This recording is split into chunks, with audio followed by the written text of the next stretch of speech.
দিনের শেষ প্রশ্নটা একটু বাকি ছিল, 2-6 প্রশ্নটা একটু বুঝিয়ে নিই ওটা। এবিসি সমকোণী ত্রিভুজের এসি অতিভুজ, ভিডিওটা কেটে গিয়েছিল।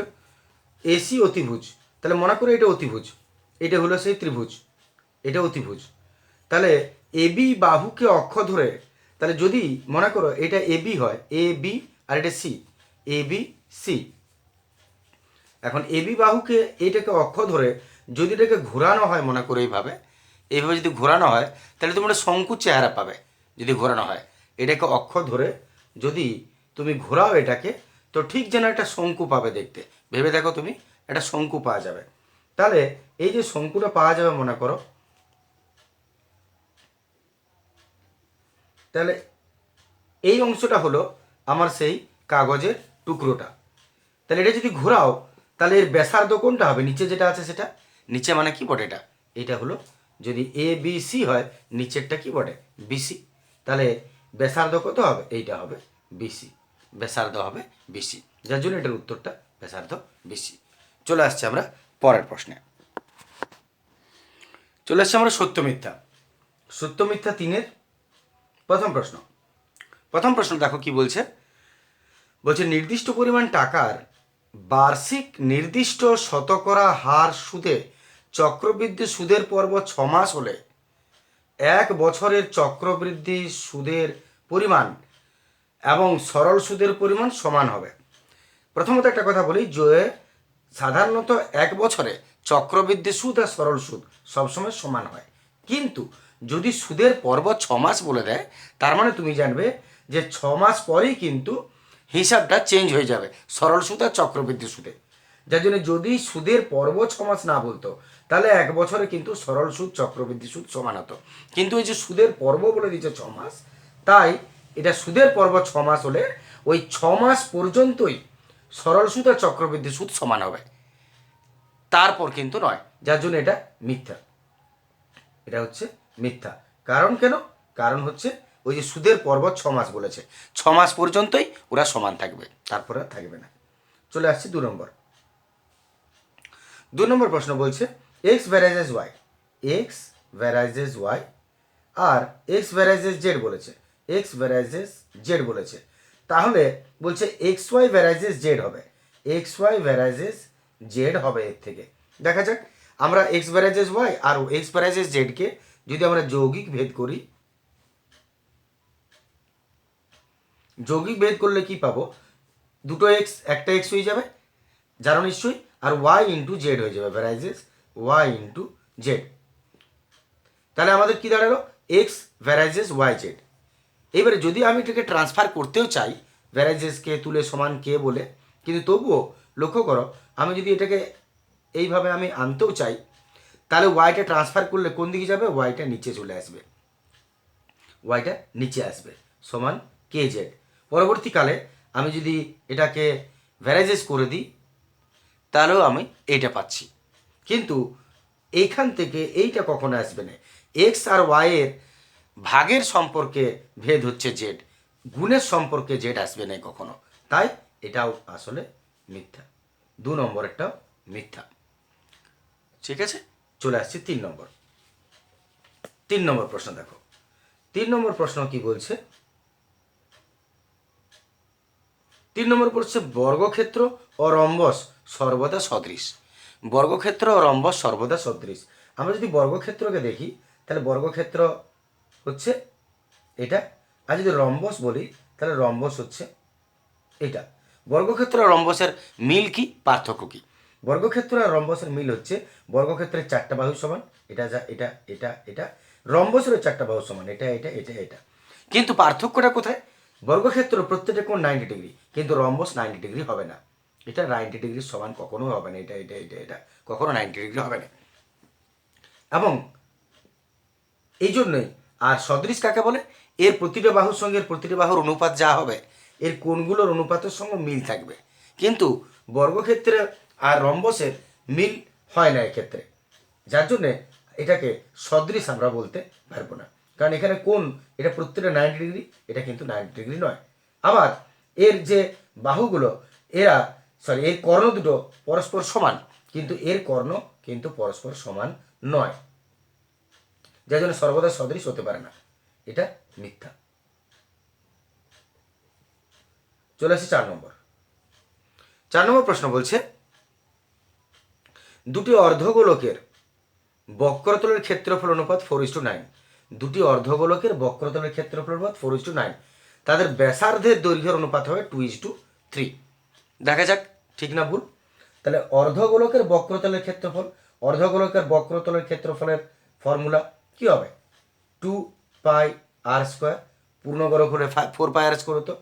দুটি অর্ধগোলকের বক্রতলের ক্ষেত্রফল অনুপাত 2πr² ইজ 2πr²। অনুপাত দিয়ে দিয়েছে 4:9। এটাকে r1, এটাকে r2 দিয়ে দিলাম। দেখে নেওয়া যাক, 2π চলে গেল, এত r1² বাই ইজ টু আছে, বাই দিয়ে দাও, r2² ইজ ইকুয়াল টু 4/9। স্কোয়ারগুলো ট্রান্সফার করে দাও, r1/r2 হয়ে যাবে, ইজ ইকুয়াল টু এটা হয়ে যাবে 4/9, তার মানে 2/3। এতএব r1 সমান 2 পাচ্ছ আর r2 সমান 3 পাচ্ছ। আলাদা আলাদা করে নাম দুটো। এবারে কি বলেছে? তাদের ব্যাসার্ধের অনুপাত কত? এই তো ব্যাসার্ধের অনুপাত পেয়ে গেলাম। অতএব r1:r2 সমান 2:3। দেখো সত্য না মিথ্যা? 2:3 বলেছে, তার মানে এটা হলো আমাদের এটা আমাদের হচ্ছে সত্য। চলে আসছে পরের প্রশ্ন, দেখে নাও। চলে আসছে পরের প্রশ্ন।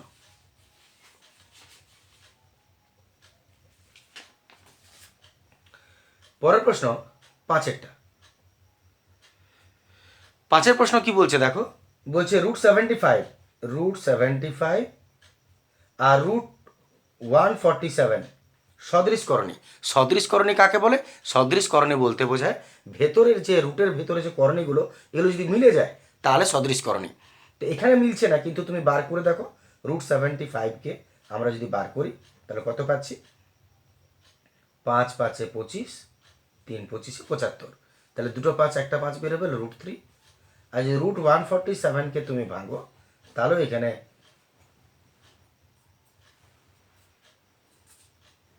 49 7 3 21। তার মানে দুটা 7 বেরিয়ে গেলে একটা 7, ভেতরে √3 পড়ে থাকলো। তুমি লক্ষ্য করো, এখানেও √3, এখানেও √3, তার মানে রুটটা মিলে গেল, তার মানে এটা সদৃশকরণী। এটা সদৃশকরণী, একে সদৃশকরণী বলে যদি ভেতরের রুটটা মিলে যায়। তার মানে এটাও হলো গিয়ে আমাদের সত্য। চলে আসছি 6-টা। 6-এর প্রশ্ন।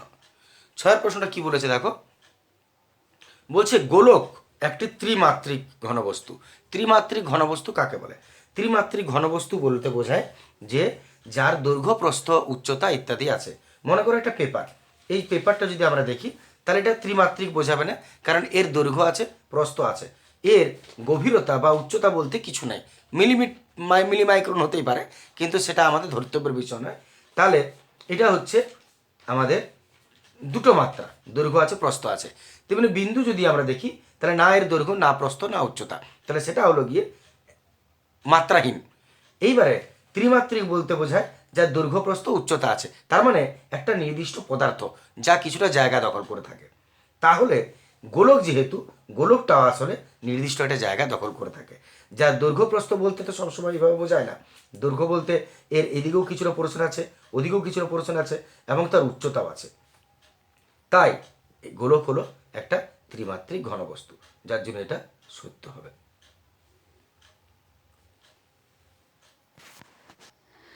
চলে আসছে আমরা প্রথম প্রশ্ন 4-এর প্রথম প্রশ্ন দেখো, বলছে বার্ষিক নির্দিষ্ট শতকরা চক্রবৃদ্ধি হার সুদে, তাহলে চক্রবৃদ্ধি অঙ্কের অঙ্ক কিছু টাকা বলে দেয় না, প্রিন্সিপাল কত টাকা, এন বছরে দ্বিগুণ হলে, এন বছরে দ্বিগুণ হচ্ছে, কত বছরে তার 4 গুণ হবে।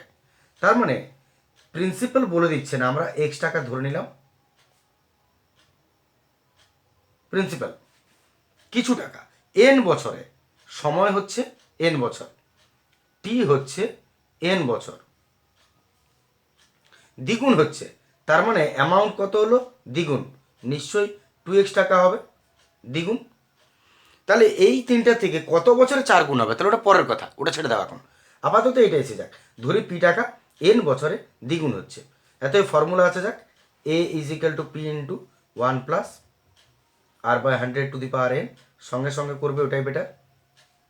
এই জায়গায় এর মান দাও 2x, পি এর জায়গায় x 1+r, জানো না আর, রেখে দাও, n হয়ে গেল n তার মানে n। এবার এক কাজ করো, আরটা বার করো, যে রেট অফ ইন্টারেস্টটা কত, কারণ রেট অফ ইন্টারেস্টটা জানা নেই আমাদের, ওই রেট অফ ইন্টারেস্টটা আমরা দ্বিতীয় ক্ষেত্রে নিয়ে গিয়ে বসাবো, যেখানে সময়টা 4 গুণ বলেছে সুদাসলটা। তাহলে আমরা আর এর মান যদি বার করি, একটা একটা করে ট্রান্সফার করতে হবে। তাহলে আগে এক্স দুদিকে কেটে যাবে, 2 রইল। আর এনটাকে যদি তুমি এদিকে ট্রান্সফার করো, তাহলে কী হবে, পাওয়ারটা যেহেতু আসছে 1/n হয়ে যাবে পাওয়ারটা। আর এদিকে আছে তোমার একটু আমরা লসাও করে নিচ্ছি, লসাও কত হবে, এটা এন তো চলে গেছে, ওইদিকে লক্ষ্য করো 1/n হয়েছে। এদিকে আছে 100, 100 প্লাস আর, ওপরে হয়ে যাবে 100 প্লাস আর। এবারে একে একে ট্রান্সফার করছি। প্রথমে 100টাকে ট্রান্সফার করো, 2^1/n ইন্টু 100 ওদিকে চলে গেল, আর তারপরে 100টাকে ওদিকে নিয়ে ওই 100টাকে নিয়ে যাও ওদিকে, তাহলে -100 সমান দিয়ে কত পড়ে রইলো আর। একটু ডাইরেক্ট করলাম, আশা করি অসুবিধা হবে না বুঝতে। এটাকে ওইদিকে ট্রান্সফার করলাম আগে, আর তারপর এটাকে ওইদিকে পাঠিয়ে দিলাম, মাইনাস হয়ে গেলো, সমান আর বেরিয়ে গেল। আর এর মান যেটাই বেরোলো না কেন, এই পুরো আরটাকে আমি এবারে এদিকে বসাবো, এটা আমাদের আর এর মান বেরিয়ে গেল, যা বেরোলো থাক। এবারে দ্বিতীয় ক্ষেত্রে চলে আসছে আমরা।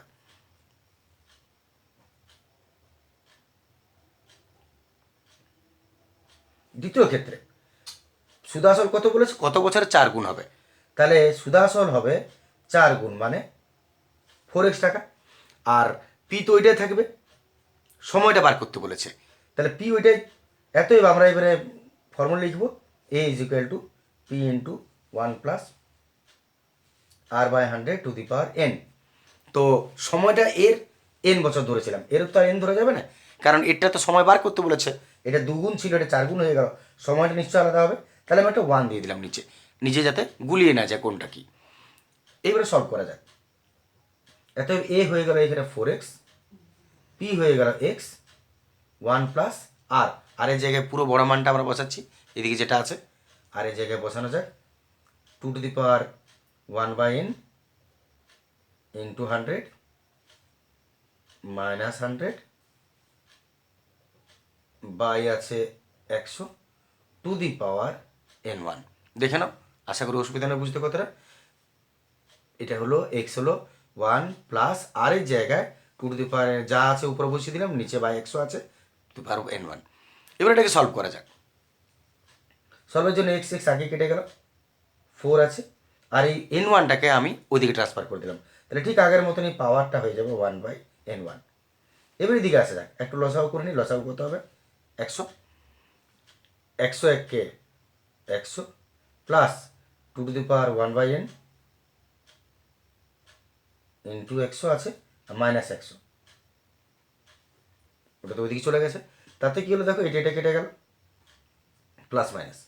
এবারে যেটা রইল, এটা যদি কেটে যায়, পড়ে রইলে 2^1/n ইন্টু 100 বাই নিচে 100, এই 100 কিন্তু তাহলে কেটে যাবে। এতএব আমাদের হাতে পড়ে রইল 4^1/n, আর এদিকে পড়ে ছিল 2^1/n, তাহলে এখানে পড়ে রইল 4^1/n1 সমান এদিকে পড়ে রইল 2^1/n। এইবারে 4টাকে আমি 2 স্কোয়ার করতে পারি into 1/n1 is equal two 2^1/n। এরপর আর একটু এগিয়ে যাব, এখান থেকে এবারে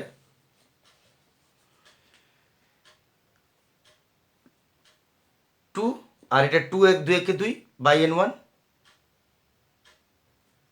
ইজ ইকুয়াল টু 2^1/n আছে। এবার আমরা সূচকের নিয়ম অনুযায়ী জানি, বেসটা মিলে গেছে, এত পাওয়ারটা মিলে যাবে, 2 মিলে গেছে, এত 2/n1 is equal two 1/n হবে। বেস মিলে গেল, 2 দিয়ে বাদ চলে গেলো, এটা সমান এটা হয়ে গেল। এইবারে কার মান বার করতে বলেছে, n1 এর মান, তাহলে n1 এর ক্রসটা আগে করে নিচ্ছি, n1 সমান 2 আর n 2n, n1 হলো 2n বছর। অতএব সময় কত বছর? 2n বছর লাগবে। ব্যাস এটাই আমাদের উত্তর এর। চলে আসছি পরের প্রশ্ন, দেখে নাও। আশা করি ঠিক আছে, প্রয়োজনে স্ক্রিনশট নিয়ে নিতে পারো। প্রথমে এটা, তারপর এটা। চলে আসছি আমরা পরের প্রশ্ন।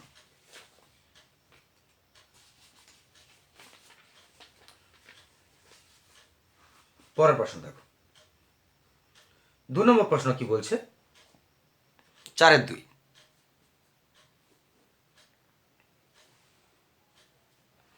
একটি অংশীদারি ব্যবসায়ে সমীর, ইদ্রিস, অ্যান্টনির মূলধন অনুপাত 1/6, 1/5, 1/4। বছরের শেষে ব্যবসায় মোট লাভ 37 টাকা হলে অ্যান্টনির লাভ কত হবে?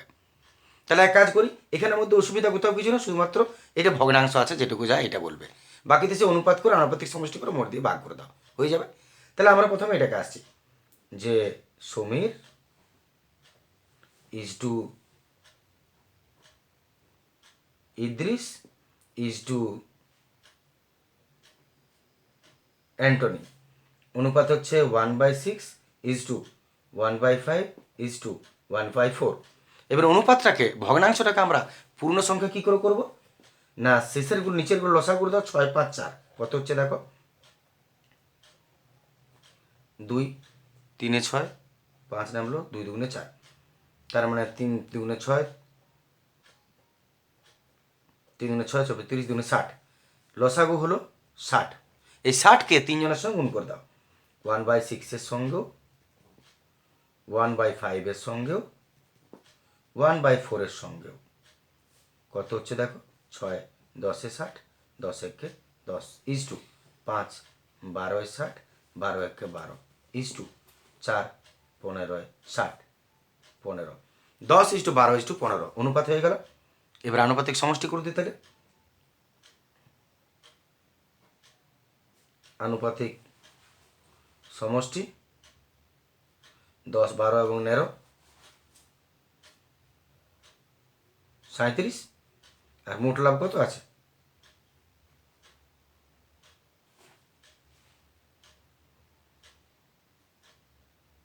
3700 টাকা। এতএব কার্ডটা বার করতে বলেছে অ্যান্টনি, অ্যান্টনির উপর এনার বেশি টান মনে হয়, ওই জন্য অ্যান্টনির লাভটা বার করতে বলেছে। অ্যান্টনির লাভ হবে, অ্যান্টনির অনুপাতটা দেখো কত, 15, 15 বাই আনুপাতিক সমষ্টি 37 ইন্টু মোট লাভ। 37 37 গেল, আর 15 পিঠে দুটো গোল্লা চেপে গেল, এত টাকা। ব্যাস অ্যান্টনির লাভ হলো 1500 টাকা। চলে আসছি আমরা পরের প্রশ্ন।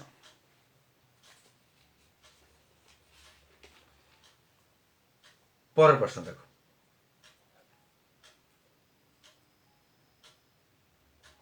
3 প্রশ্ন। প্রশ্নটা কি বলেছে দেখো, বলছে x² - 22x, x² - 22x plus 105 is equal two 0। সমীকরণের বীজ দুটি আলফা বিটা হলে a - b এর মান কত? তো সলভ করা যাক। প্রথমত আমরা এবিসিটা একটু বার করে নিই। এখান থেকে এই ইকুয়েশন থেকে এ কত, x² আগে যেটা থাকে সেটা এ বলে, তার মানে 1। বি কোনটা, এক্সের আগে যেটা থাকে সেটা বি, তার মানে -22, মাইনাস সাইন সমেত লিখতে হয়। আর সি কোনটা না, শুধু সংখ্যা যেটা আছে, তার মানে এখানে 105। এবিসি তুমি এখান থেকে বার করে নিলে। এইবারে আমরা বীজদ্বয়ের যোগফল, বীজদ্বয়ের গুণফল একটু করে নিই। বীজদ্বয়ে আলফা প্লাস বিটা বলেছে, তাহলে আলফা বিটা বীজদ্বয়ের যোগফলের ফর্মুলা কি বটে, নিশ্চয় মনে থাকবে তোমাদের, -b/a। তাহলে মাইনাস বি এর মান কত, -22, আর এ কত 1। যেহেতু কোশ্চেন মার্কে একটু স্পিডে বোঝাতে হচ্ছে, মাইনাস প্লাস 22, আর নিচে এক লেখার দরকার হয় না। এবারে বীজ দুটোর গুণফল, আমার অন্যান্য ভিডিও দেখবে, চ্যাপ্টার যেগুলো করিয়েছি তাতে এত স্পিডে নেই কোনোটা। আর গুণের সম্পর্ক হলো c/a, সি হয়ে গেল 105 বাই এ হয়ে গেল 1, তার মানে 105 একে 105। এইবারে বীজদ্বয়ের যোগফল গুণফল হয়ে গেছে। এবারে তুমি প্রশ্নে চলে এসেছো, যেটা বলেছে তোমাকে মান বার করতে বলেছে a - b এর, a - b alpha minus beta. এখন আলফা মাইনাস বিটা যে আছে, যেটা তোমাকে মান বার করতে বলেছে, এর তুমি তো কিছু জানো না, কারণ এর মান তুমি বসাবে কী করে, বার করবে কী করে। তাহলে এর উপায় একটাই, যে তুমি এক কাজ করো, এটা একটা বুদ্ধি কাটাও, তুমি এ মাইনাস বি তার এদিকে হোল স্কোয়ার দিয়ে দাও। এ মাইনাস বি তার হোল স্কোয়ারের ফর্মুলা ভাঙো।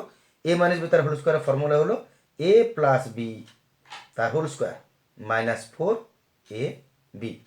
এ প্লাস বি তার হোল স্কোয়ার মাইনাস 4ab। এবারে তুমি মান বসানোর সুযোগ পাচ্ছ। দেখো এ প্লাস বি মান কত, 22। আলফা প্লাস বিটার মান হলো 22, তাহলে এখানে 22 বসাও, তার স্কোয়ার মাইনাস 4 ইন্টু এবি, এবির মান কত 105, বসাও 105। 22 484 হয়, আর 420 বিয়োগ করো 64। এতই তুমি কি পেলে আসলে, আসলে এ মাইনাস বি তার হোল স্কোয়ার সমান 64 পেলে।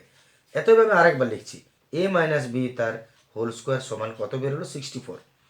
এটা মনে হতে পারে, আচ্ছা এক মিনিট, এতএব এ মাইনাস বি সমান স্কোয়ার ট্রান্সফার করে দাও, √64, 64 বর্গমূল কত 4, প্লাস মাইনাস 4 বা 4। এবারে তোমরা একটা জিনিস লক্ষ্য করো, মনে হতে পারে যে হোল স্কোয়ার তো কেন, হোল স্কোয়ার তো বলা নেই, কিন্তু যখন যে কোনো পদ্ধতিতে তুমি মান তো বার করতে পারো। তাহলে আমি যদি হোল স্কোয়ার করে দিই, তাহলে আমি এই প্লাসের আর এবির মানটা পেয়ে গেলাম, যে মানটা আমি বসিয়ে সলভ করে নিতে পারবো। কিন্তু ফাইনালি স্কোয়ার ট্রান্সফার তো করে দিলাম আমি, এবং এ মাইনাস বিও পেয়ে গেছি, যেটা চাইছিল সেটাই। এতে এটা এর উত্তর হয়ে গেল। দেখে নাও, চাইলে স্ক্রিনশট নিয়ে নাও। চলে আসবো আমরা পরের প্রশ্নে। চলে আসছে আমরা এর পরেরটা, 4 প্রশ্ন। 4 প্রশ্ন কি বলেছে দেখো, x is equal two 3 plus 2√2 হলে এক্স স্কোয়ার প্লাস 1/x² মান বার করতে বলেছে। এখন প্রশ্ন যেটা দিয়েছে মনে করো, কিন্তু x² প্লাস 1/x², তার মানে প্রশ্নে এক্সও আছে 1/xও আছে। তাহলে আমরা এক্স এর মানটা জানি, 1/x এর মান তো জানি না। তাহলে আগে 1/x এর মান বার করে নিই, তাহলে আমাদের সলভ করতে সুবিধা হবে। তাহলে আমি 1/x এর মান বার করছি। 1/x মানে বুঝতেই পারছো 1/, এটা তাহলে হর নিরসন করে নাও, সাইন চেঞ্জ হবে।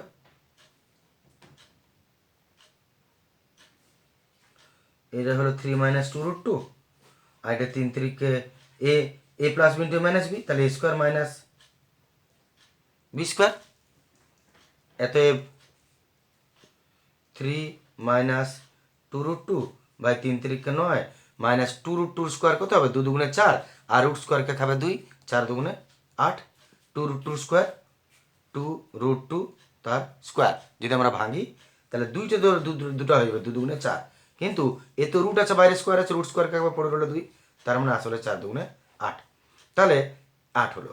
এতএব আমাদের কত দাঁড়াচ্ছে, 3 মাইনাস 2√2, 9 থেকে 8 গেল 1, 1 লেখার দরকার হয় না, তার মানে 1/x এর মান হলো এটা। এইবারে চলে এসো প্রশ্নে, x² প্লাস 1/x², মানে a² প্লাস b² এর ফর্মুলা ভাঙছি। a² প্লাস b² এর ফর্মুলা যদি আমরা ভাঙি, a প্লাস বি তার হোল স্কোয়ার মাইনাস 2ab। এবার মান বসানো যাক, a প্লাস বি, এক্স এর জায়গায় মান বসাচ্ছি, এটা 3 প্লাস 2√2 প্লাস 1/x এর মান বসাও, এটা 3 মাইনাস 2√2, তার বাইরে আছে স্কোয়ার, স্কোয়ার দিলাম, আর মাইনাস 2x চলে গেল, 2 1 2। এইবার 2√2 প্লাস মাইনাস গেল, 3 আর 3 যোগ করলে 6, 6 কি আছে, স্কোয়ার আছে, মাইনাস 2, চচক 36 মাইনাস 2 34। এত এর মান বেরোলো 34। আশা করি ঠিক আছে স্যারের প্রশ্ন।